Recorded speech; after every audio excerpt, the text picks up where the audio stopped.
Hey guys, what's up? I'm Misty from Equestrian, and today we're going to do something a little bit different. November is traditionally known as the no stirrup evil month, but in our family it's Type 1 Diabetes Awareness Month, or Blue November.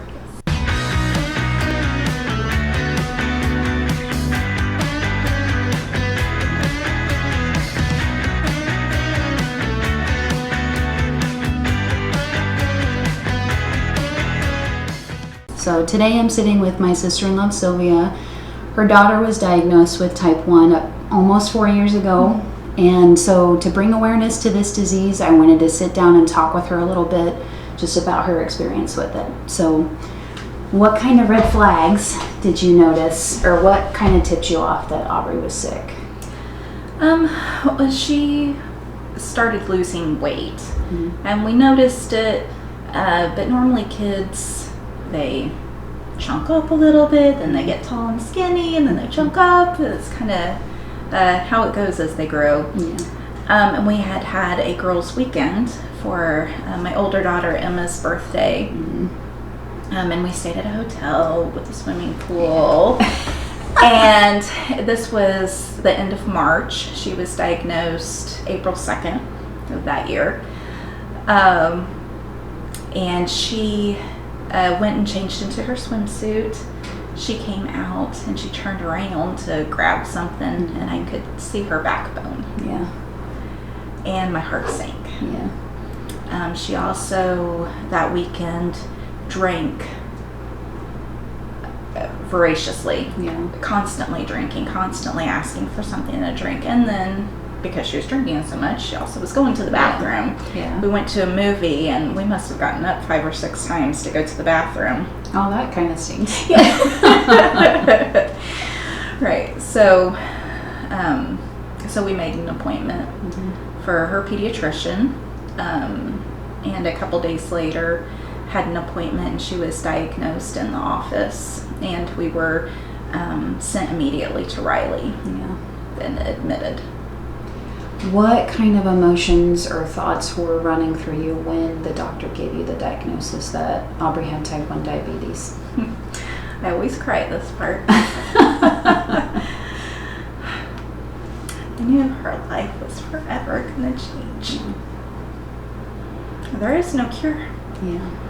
It's we are very blessed to live in the time that we do, and we have all the advances in technology. There's advances in technology, there's no advances in a cure. Yeah. She will be on insulin for the rest of her life. We all create insulin in our pancreas. Her pancreas decided to attack itself and no longer produces the beta cells necessary to create insulin. So we buy it for her. Yeah. And she has to have it or she'll die.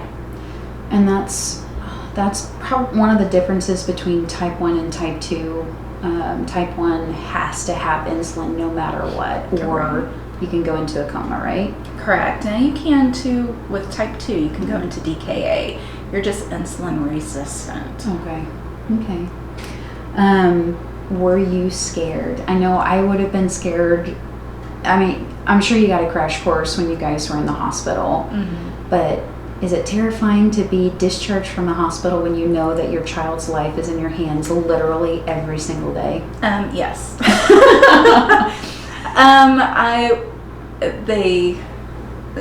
You go through classes while she's in the hospital. Right.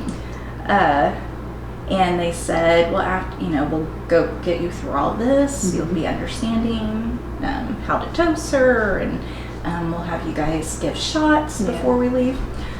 Well, we each gave one shot, and they're like, it is time to be discharged. And I'm like, we only gave her one shot. Yeah. Well, I can't do this. I can't do this. Yeah. I can give animal shots. I can start IVs on other people. You want me to give my kid shots multiple times a day? Yeah. No, thank you. Yeah. How many shots do you have to give her every day? Like, between sticks to check her blood sugar and for meals and stuff, like on average, how many times do you think she gets stuck? I would say 8 to 10 times a day.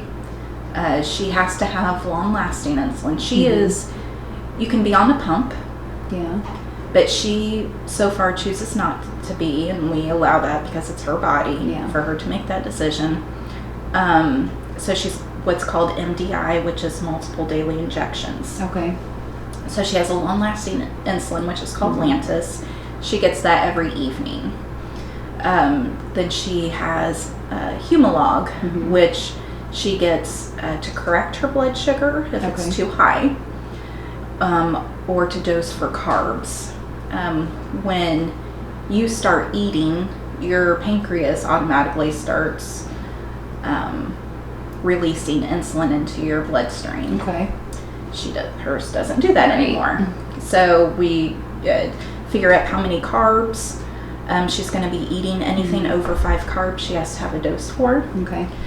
And then we give her a shot. So it depends. I mean, at least 3 meals a day, plus her long lasting, plus checking her blood sugar for each one of that. So that's 8 times. Yeah. And then if she chooses, of course, she's 13, she's going to eat more than just 3 times a day. Especially coming into the holidays, we're making delicious food. So every time she has a snack, she also gets dosed. And then if her blood sugar's off, then we check it multiple times to see where she's going. If we had to give food to correct for a low, we have to recheck. If we've given her more insulin for a high, we have to recheck. That's a lot of responsibility on It is. you. I mean, you say Aubree's life changes forever, but your whole family unit, I mean, it's a huge adjustment. And I mean, for us, watching you guys go through it is one thing, but actually living it is completely different. It is, but it's just become a part of our life. It's just becomes a new normal and new routine. It is, and we don't have any choice. Yeah, you kind of don't. You have to. Yeah. And if I could keep her at home for the rest of her life, so that I can always be there to help, I would love that. Yeah. Does it worry you whenever she grows up and goes off on her own, goes to college or whatever she plans on doing? Right now she wants to be a horse trainer and a nurse. So does it worry you about her? It scares me to death. It scares me to death. I was told once, especially as the teenage years roll in, that it's not if they rebel, it's when will they rebel. Because it's tough. Every other kid can just eat whatever they want. They don't have to worry about all this stuff or worry about dying in bed or and some kids just quit taking care of themselves, so it scares. Sometimes adults do it too, and that scares me.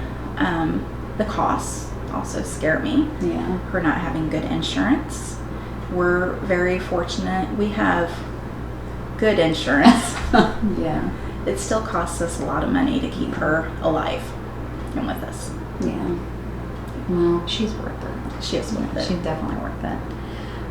Is there something in particular that you want people to know about this disease? That she didn't choose it. We didn't choose it for her. We didn't do anything to cause it. It's an autoimmune disease. Besides having a family history of autoimmune diseases, not type 1, but others that may have made a difference for her medical history. We didn't feed her anything. You could feed your kids sugar 24/7 and you're not going to give them type 1. I think that's one of the biggest myths out there right now is you eat 50 candy bars, you're going to get diabetes. It doesn't really work that way. No, and the jokes are hurtful sometimes. Sometimes it's so ha ha ha. But sometimes it kind of stings, especially if you've had a really bad day. Had a rough day. It's not really funny seeing the Starbucks unicorn drink jokes and the diabetes. And the little Debbie jokes. Those kind of hurt. Seeing them pop up on your Facebook feed from your friends. kind of hurts. Yeah, that's understandable, especially when it's a battle that you're constantly fighting every single day. Yeah. So, well, let's go ahead and talk to Aubrey, unless you've got something else that you want everybody to know. I think so. I do want to plug, Sylvia has a Facebook page for Aubree's Diabetes Adventure. So if you want to get on Facebook and check them out, it's Aubree's Awesome Adventure, making sense out of it all. It follows her and her Diabetic Alert Dog, Ben, our journey from getting him to now. And super support it. Like, if you have type 1 diabetes, or if you have a kid that has type 1 diabetes, reach out. You're not alone. There's plenty of support groups out there. I'm sure the community is pretty strong. We have a type 1 community is very strong. Yeah. Okay. Well, let's talk to Aubrey. Aubrey, why don't you tell us who this little guy is? Okay, this is my Diabetic Alert Dog, Ben. We got him from Nebraska, from Heads Up Hounds. Yeah.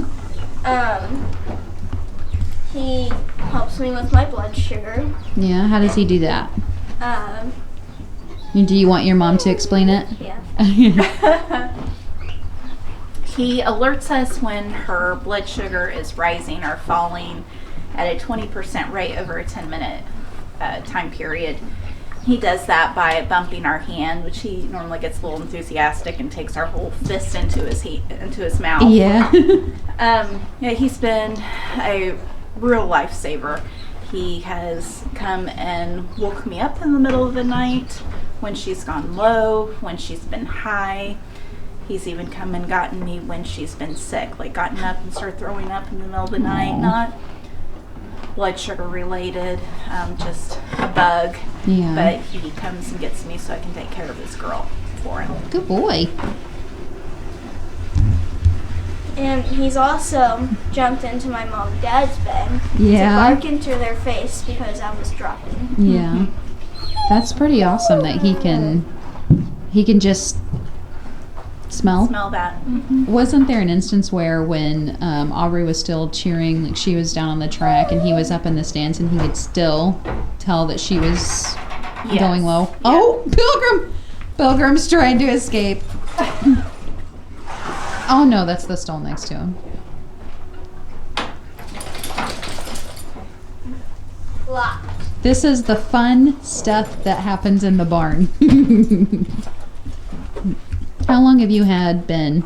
For about 3 3 years. Yeah. Do you feel like he brings a sense of, I don't know, what's the word? Peace? He does Sense to of me. mind, or peace of mind? Yes, Yeah. he does to me. He also is very judgy. Yeah. He has the judgy look down pat Yeah. when he thinks I'm not working fast enough to fix his girl for him. That's funny. Yes.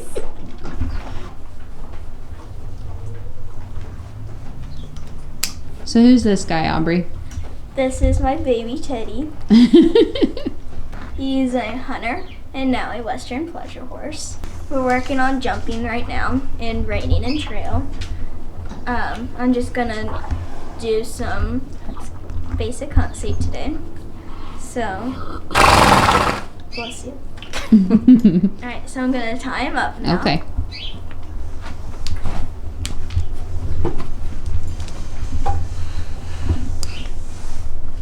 Hi, Teddy boy. He says, oh, she's gonna ride me again. Do you think he's sad? I think he is. He's dirty. Well, brush him up. Alright, Show us what you do. okay. So, I just use these 2 brushes. Okay. I'm dirty. Well, it's kind of hard not to be dirty when you're in a barn, right? Yeah. Then just brush them.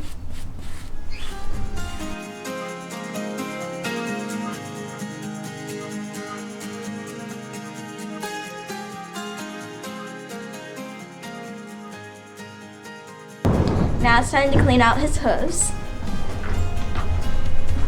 Look. He just got his pads off. So Granddad just did his feet.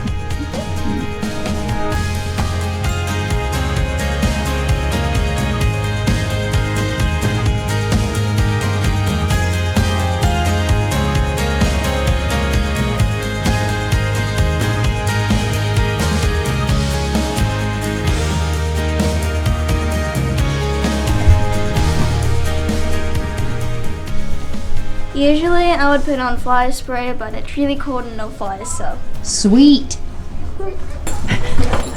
Do you want to see what's going on?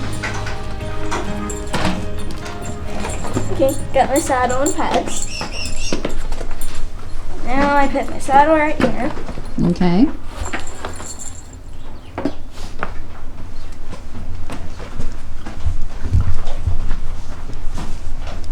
Then I put this on. Then this is a bump pad, so. What does the bump pad do? It kind of bumps the saddle up because mine is really flat and I'm working on getting a new saddle. So. Nice. Now it's time to get my saddle.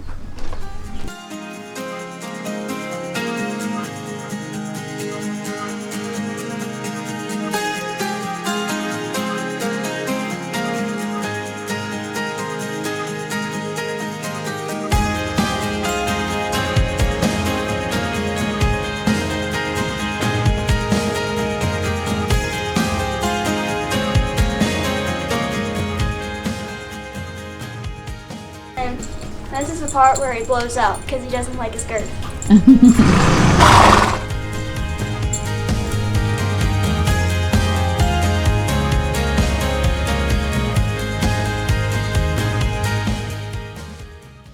Why didn't you dye your hair blue for Blue November this year? Well, one, my mom said no, Yeah. but Why'd I say no? because last time she dyed my hair green. Oh no. I was going for a blue. Didn't quite work.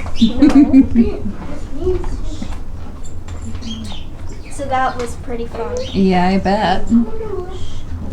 So I have to know, were you able to dye your toe hair? No, my mom said no to that. Yeah. See, we live in a strict family. Where your mom says no to dyeing your toe hair. Yeah. She's so unfun. So this is the fun part. Yeah.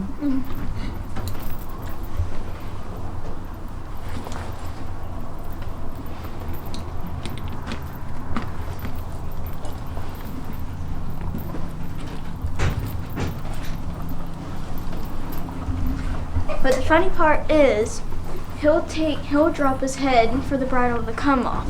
But when it's time to get it on, he's like, nope. He knows he's going to have to work, probably.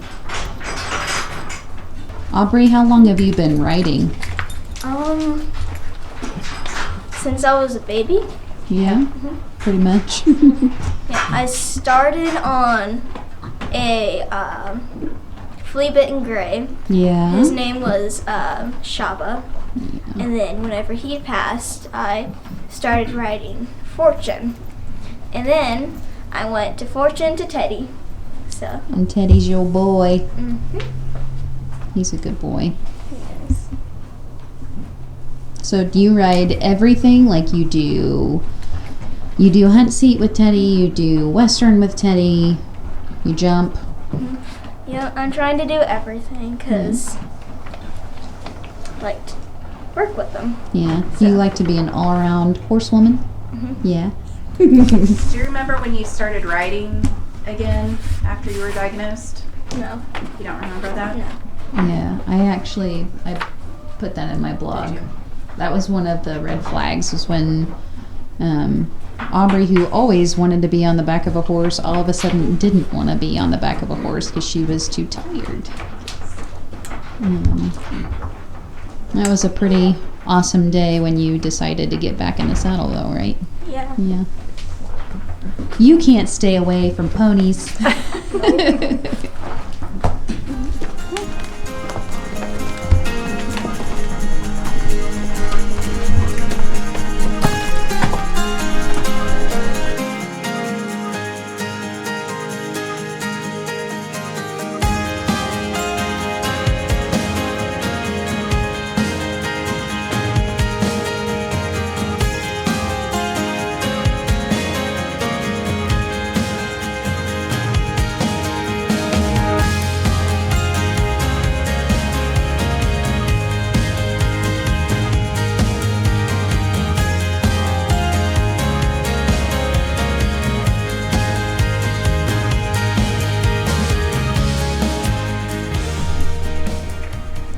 Honey, what are you doing right now?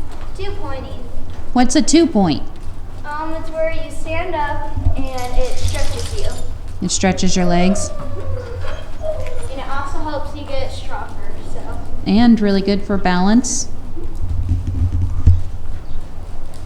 This is something that we do every time we have a lesson with our trainer. It's how we start our ride off. Just by standing and stretching. We used to do it for about 3 laps. Okay. And it's really hard to do. She's making it look really easy. Thanks.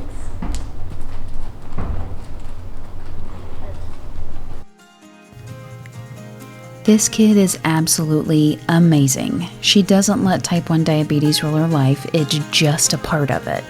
What blows my mind about Aubrey is that she never complains. She just takes things at face value for what they are, and despite battling this every day, she still has a smile on her face. To look at her riding Teddy around, you would never even know the things that she and her family go through every day just to keep her with us.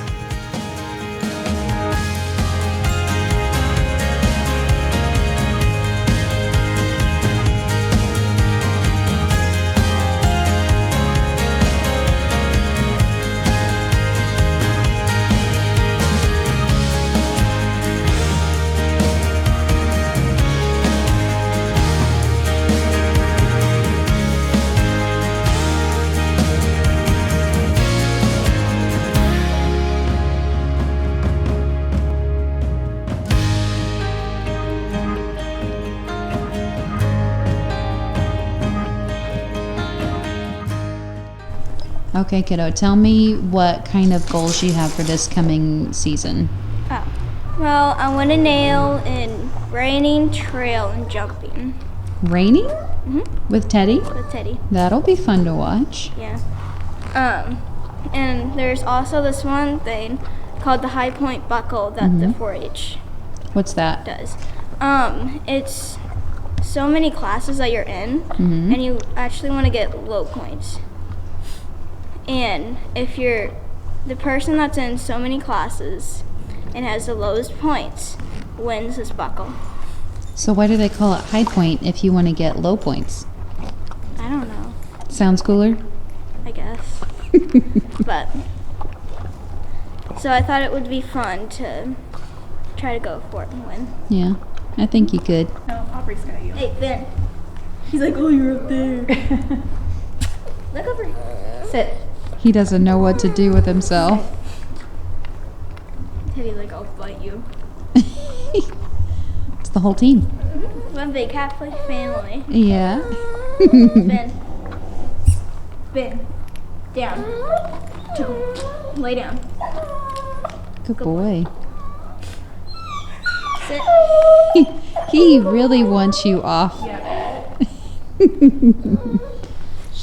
Go boy, Ted. There she is. Look, she's off. Come here.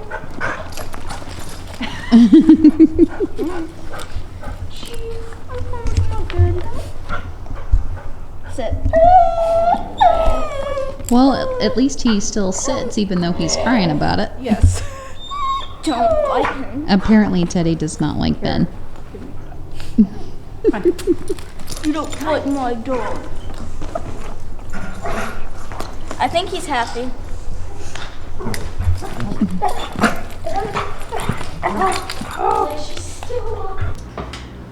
If you've been following my channel, Aubrey's face may be a little bit familiar.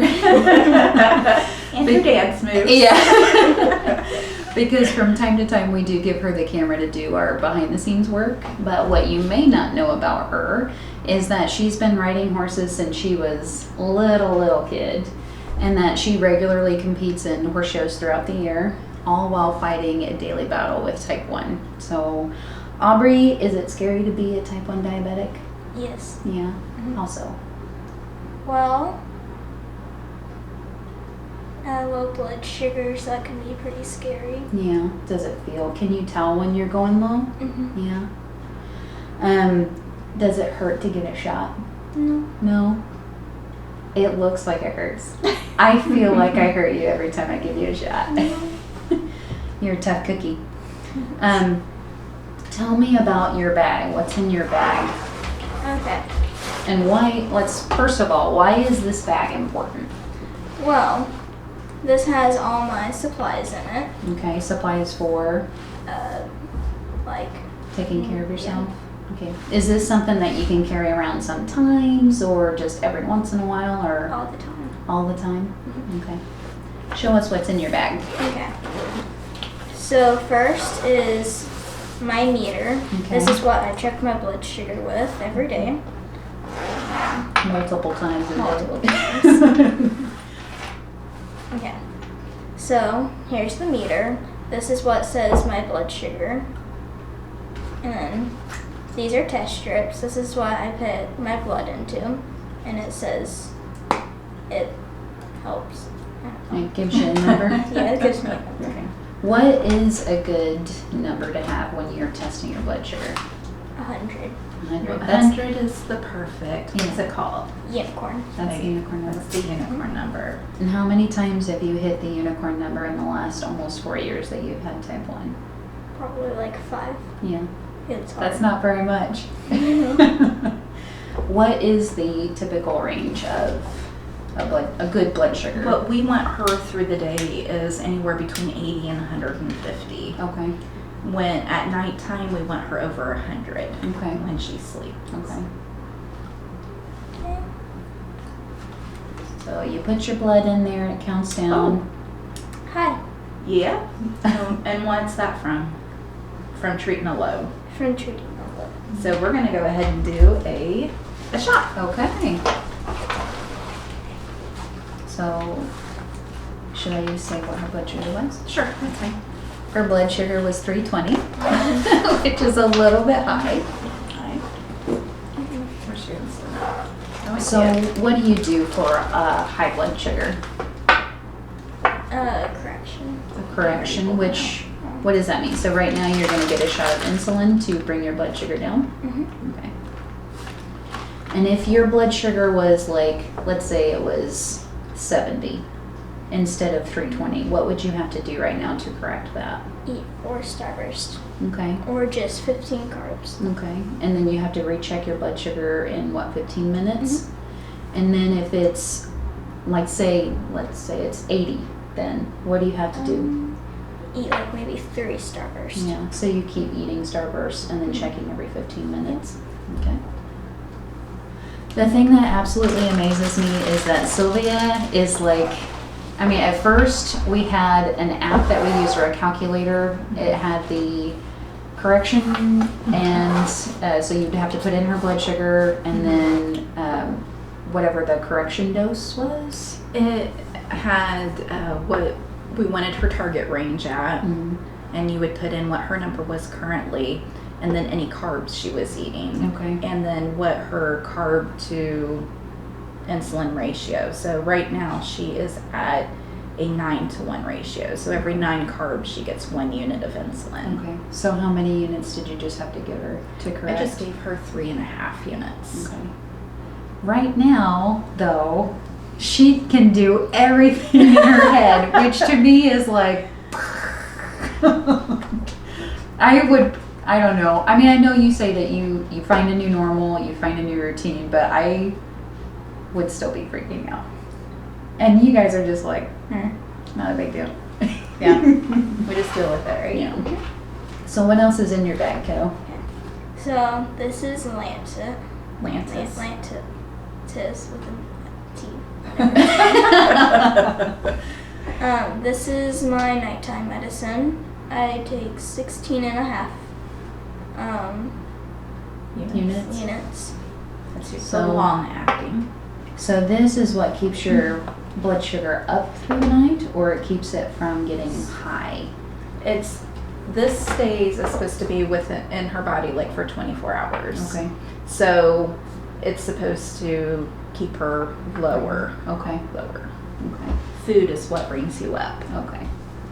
And this is Humalog. This is what I take for whenever I want to eat. Okay. So that's the fast-acting insulin. Yeah. Okay. Then we also have alcohol swabs to clean my fingers, Okay. to check my blood sugar. Why is it important to use an alcohol swab before you check your blood sugar? Because if my finger is dirty, it Mhm. will show that my blood sugar is high, and that's basically fake. Yeah. Okay. So it's a false reading. Okay. And then these are my needles.